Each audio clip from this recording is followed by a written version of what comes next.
ஸ்ரீமதே ராமானுஜாய நமஹா.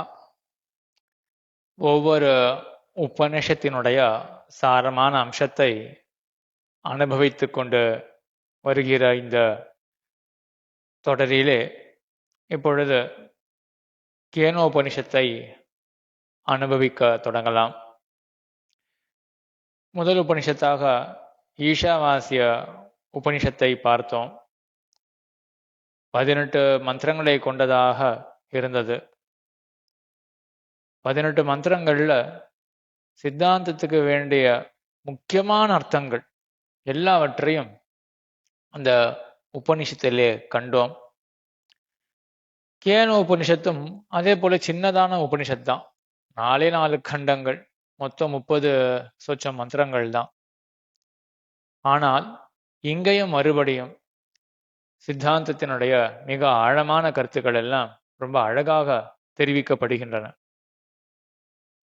இந்த கேன உபனிஷத், கேன அப்படின்றது ஏன் இதுக்கு பேர் வந்ததுன்னா, கேனனா எவனால் அப்படின்னு ஒரு பிரஷ்னம். முதல் அந்த ஸ்லோகத்தினுடைய முதல் வார்த்தையே இந்த உபநிஷத்துக்கு பேராக அமைந்தது. எப்படி அமலநாதி பிரான் அப்படின்னு திவ்ய பிரபந்தத்தை சொல்றோமோ, முதல் சொல் அமலநாதி பிரான் இருக்கிறபடினால, அதே போல இதுவும் கேன உபனிஷத் அப்படின்னு பெயர் பெற்றதாக இருக்கு. இதுக்கு தலவகார உபனிஷத் அப்படின்னு மற்றொரு பெயரும் உண்டு. இந்த உபனிஷத் சாம சாக்கையில வருது. அப்படிப்பட்ட இந்த உபனிஷத் பிரஷ்ன பிரதிவச்சன ரூபமாக இருக்கு. சிஷ்யன் கேட்கறான், ஆச்சாரியர் பதில் சொல்றார்.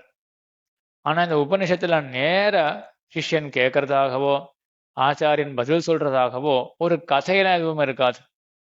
ஆனா ஸ்லோகத்தினுடைய வடிவத்தை பார்த்தாலே கேள்வி பதிலாக அமைந்திருக்கிறதுனாலேயே வியாக்கியானம் பண்ணும் பொழுது ஆச்சாரியர்கள் சொல்லக்கூடியது சிஷ்யன் கேட்கறான், ஆச்சாரியர் பதில் சொல்றார் அப்படின்னு. இந்த உபநிஷத்தினுடைய சாரம் என்ன அப்படின்னா, மொத்தம் பரமாத்ம ஸ்வரூபத்தை பத்தி தான். எல்லாருக்கும் அந்தர்யாமியாக இருந்து எல்லாரையும் நியமிக்கிறான் இல்லையா, அந்த பகவானை பத்தினது நேர. ஏன்னா உபனிஷன்னா இது உபனிஷத்து இல்லையா, அருகாமையில நல்ல நிலை பெற்று இருக்கு. பிரம்மத்தின் இடத்துல நல்ல நிலை பெற்று இருக்கு. பக்கத்திலே இருந்து கொண்டு சொல்றது, நேர சொல்றது. அந்த உபனிஷத்து பிரஷ்ன பிரதிவச்சன ரூபமாக அந்த பிரம்மத்தை பத்தி நேரா சொல்றது. அதனுடைய முதல் மந்திரம், கேனேஷிதம் பததி பிரேஷிதம் மனஹா கேன பிராண பிரதம பிரைத்தி யுக்தா கேனேஷிதாம் வாசமிமாம் வதந்தி சக்ஷுஸ்ரோத்திரம் கவு தேவோ யுனக்தி.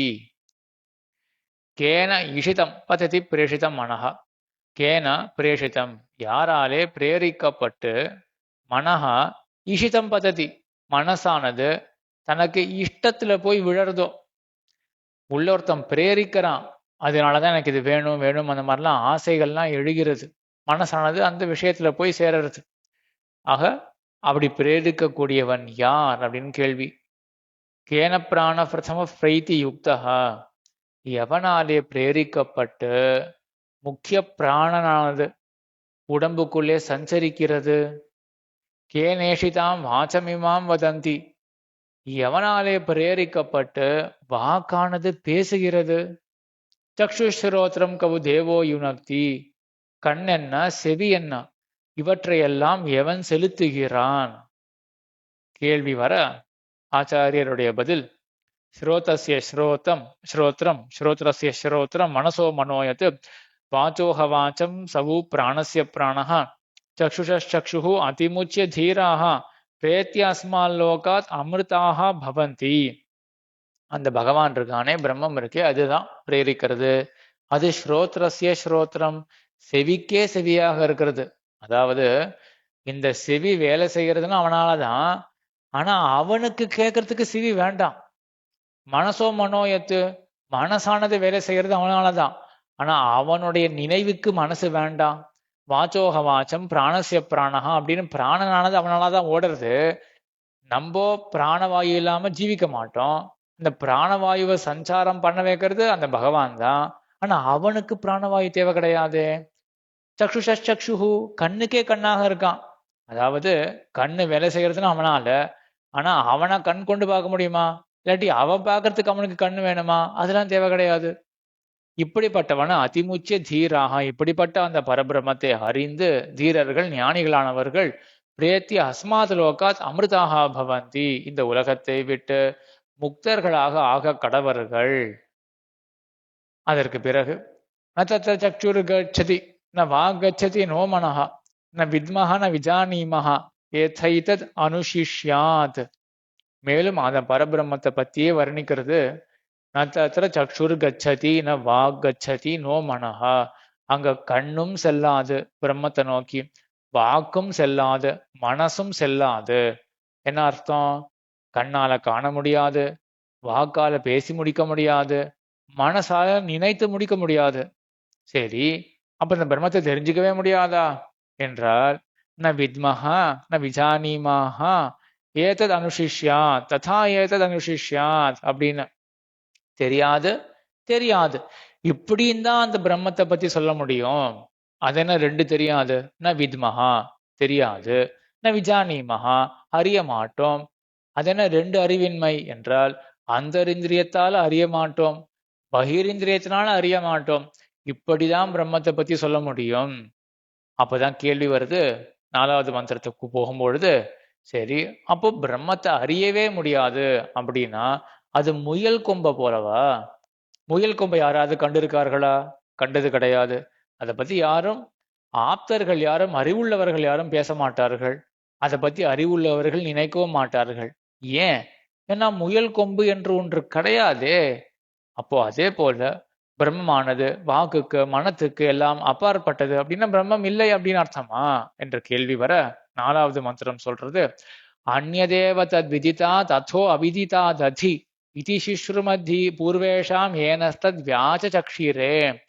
பூர்வாச்சாரியர்கள்ல என்ன சொல்லுவார்கள் என்றால், அவர்களிடத்துல நாங்கள் என்ன கேட்டிருக்கோம் என்றால், இந்த பிரம்மத்தை பத்தி சொல்லும் பொழுது, அந்நதேவ தத் விதிதா அதோ அவிதிதா ததி, நாம் லோக்கத்துல கண்ணால நாம் எதை தெரிந்து கொண்டிருக்கோமோ, விதித்தமாக தெரிந்ததாக எது இருக்கோ அதை எல்லா காட்டிலும் அந்நியத்து வேறுபட்டதாக இருக்கு.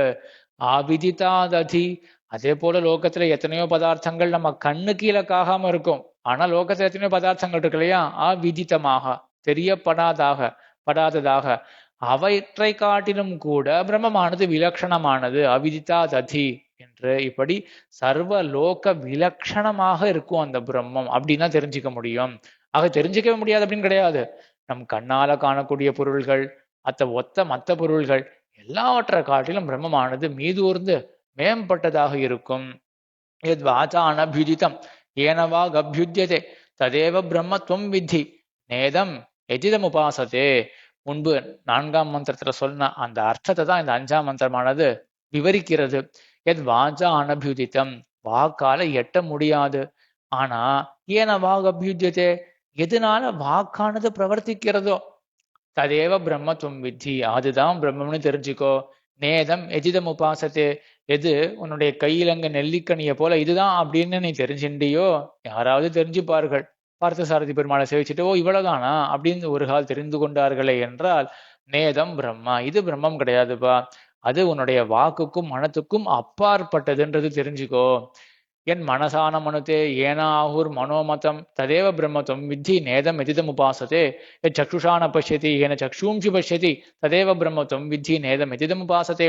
எத் ஸ்ரோத்ரேன ந ஸ்ருணோதி ஏன ஸ்ரோத்ரம் இதம் ஸ்ருதம் ததேவ பிரம்மத்துவம் வித்தி நேதம் எதிதம் உபாசதே. எத் பிராணேன ந பிராணிதி ஏன பிராணப் பிரணீயதே ததேவ பிரம்மத்துவம் வித்தி நேதம் எதிதம் உபாசதே அப்படின்னு அடுத்த 4 மந்திரங்கள் அதே அர்த்தத்தை தான் சொல்றது. எது ஒன்று கண்ணுக்கு அப்பாற்பட்டதோ, எதுக்கு பிராணன் தேவையில்லையோ, எதற்கு ஸ்ரோத்திரம் தேவையில்லையோ அதுதான் பிரம்மம் அப்படின்னு தெரிஞ்சுக்கோ அப்படின்னு அந்த பிரம்மத்தை விளக்கி இந்த பிரதம கண்டமானது, முதல் கண்டமானது நிறைவுறுத்தப்படுகிறது. அதற்கப்புறம் 2வது கண்டத்துல மறுபடியும் அந்த சிஷ்யனை குறித்து ஆச்சாரியர் சொல்றார். இந்த 2வது கண்டத்தினுடைய முதல் ஸ்லோகம் விசித்திரமான ஸ்லோகம்.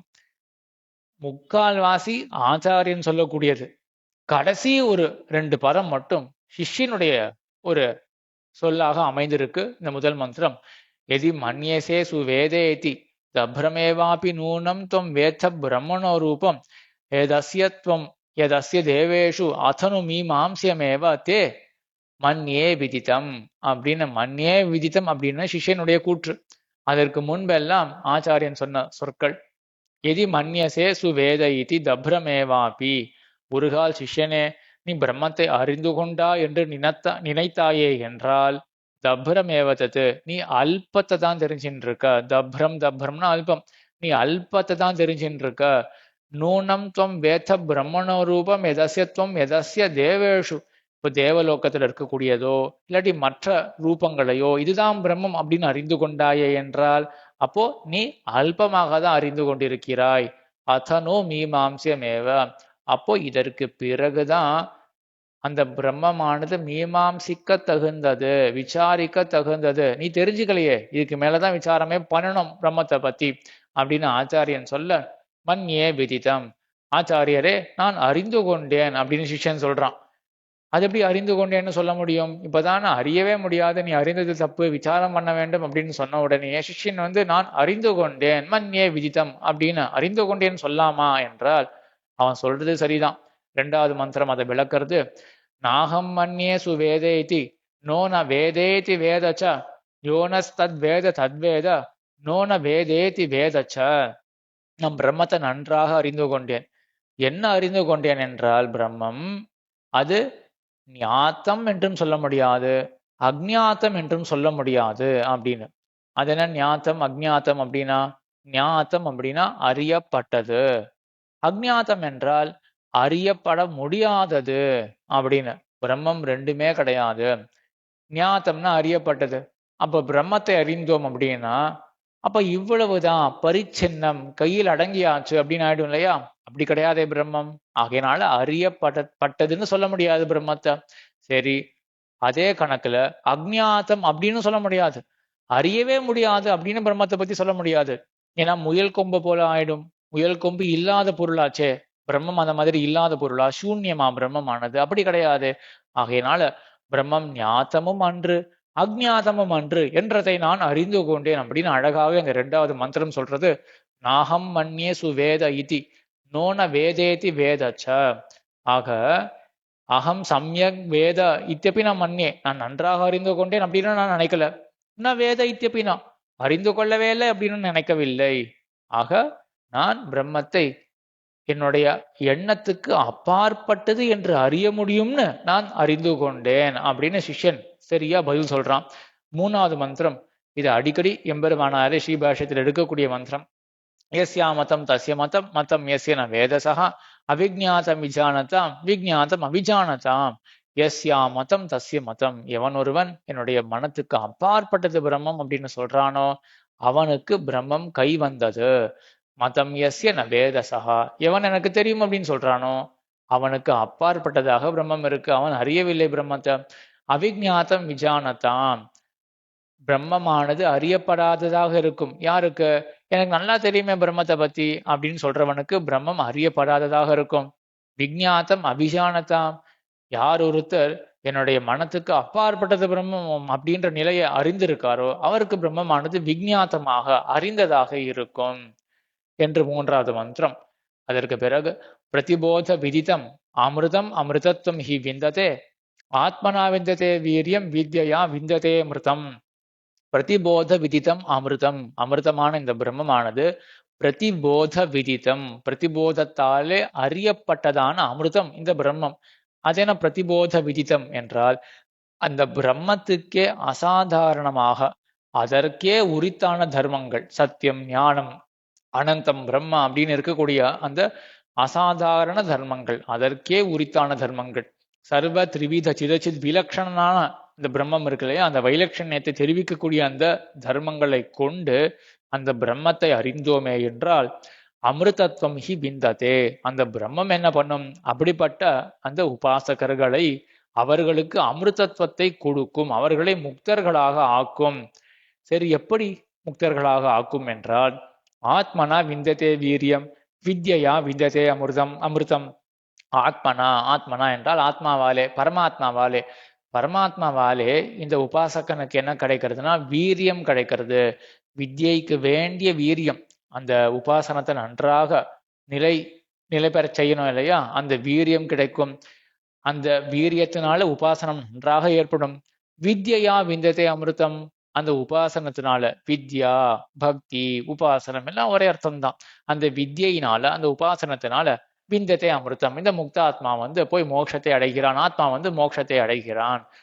இஹ சேத் அவேதீத் அத சத்தியமஸ்தி நச்சேதிஹா வேதீத் மகதி வினஷ்டி பூதேஷு பூதேஷு விசித்திய தீராக பிரேத்திய அஸ்மான் லோகாத் அமிர்தாக பவந்தி.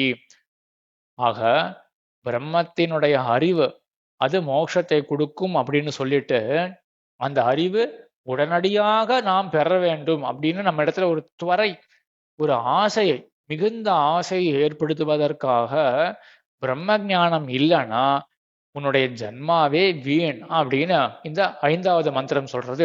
இகச்சேத் அவேதித் அத சத்தியம் அஸ்தி நச்சேதிக அவேதித் மகதி வினஷ்டிகி. இந்த ஜன்மத்துல நீ பிரம்மம் உண்டு அப்படின்னு பிரம்மத்தினுடைய படிகளை நீ அறிந்தாயே என்றால் அப்போதான் நீயே சத்தியமாக இருப்பாய். உன்னுடைய ஜன்மத்துக்கு சாஃபல்யம் இருக்கு, நீ இருக்கிறவனாக இருப்பாய். அப்படி இல்லைன்னா இருந்தும் இல்லாததாகத்தான் இருப்பாய். மகதி வினஷ்டிகி, உனக்கு வெறும் இல்லாமை மட்டும் கிடையாது, உனக்கு பெருத்த ஹானியானது வரும். பிரம்மத்தினுடைய ஞானம் இல்லைன்னா அப்ப மனுஷ ஜென்மமே வீண்தான. பூதேஷு பூதேஷு விசித்திய தீராக பிரேத்திய அஸ்மாத் லோகா அமிர்தாக பவந்தி அப்படின்னு எல்லா பூதங்களுக்குள்ள அந்த பிரம்மத்தை காண வேண்டும். எல்லா கூரத்தாழ்வான் அப்படிதான் இருந்தார். என்ன பார்த்தாலும் அவருக்கு உள்ள இருக்கிற எம்பெருமான் தான் தெரியும். ஆழ்வான போய் ஒருத்தர் கேட்டாராம், எம்பெருமான ஞாபகம் வச்சுக்கிறதுக்கு எனக்கு ஏதாவது வழி இருக்கா அப்படின்னு. ஆழ்வான் சொன்னாரா, எனக்கு மறக்கிறதுக்கு ஏதாவது வழி சொல்லேன் அப்படின்னாராம். ஏன்னா எதை பார்த்தாலும் எம்பெருமான் தான் தெரியறது, ஆழ்வானுக்கு பிரம்மம் தான் தெரியறது. அதுதான் இந்த உபநிஷத் சொல்றது, பூதேஷு பூதேஷு எல்லா பூதங்கள் இல் அது அவற்றினுள் விசித்திய தீராகா அவற்றிலெல்லாம் அந்த பிரம்மத்தையே காணக்கூடிய இந்த தீரர்கள் அவர்கள் என்ன பண்றார்கள், பிரேத்தி அஸ்மாத் லோகா அமிர்தாக பவந்தி என்று இப்படி பிரம்ம ஞானத்துடன் கூடினவர்கள் அவர்கள் இந்த லோகத்தை விட்டு முக்தர்களாக ஆகிறார்கள் அப்படின்னு இந்த 2வது கண்டம் முடிந்தது. இதற்கு பிறகு 3வது கண்டத்துல அந்த பிரம்மத்தினுடைய மகிமையை சொல்வதற்காக ஒரு அழகான கதை ஒன்று சொல்லப்படுறது. அதை அடுத்த உபன்யாசத்திலே அனுபவிக்கலாம். ஆழ்வார் திருவடிகளே சரணம், எம்பெருமானார் திருவடிகளே சரணம், ஜீயர் திருவடிகளே சரணம்.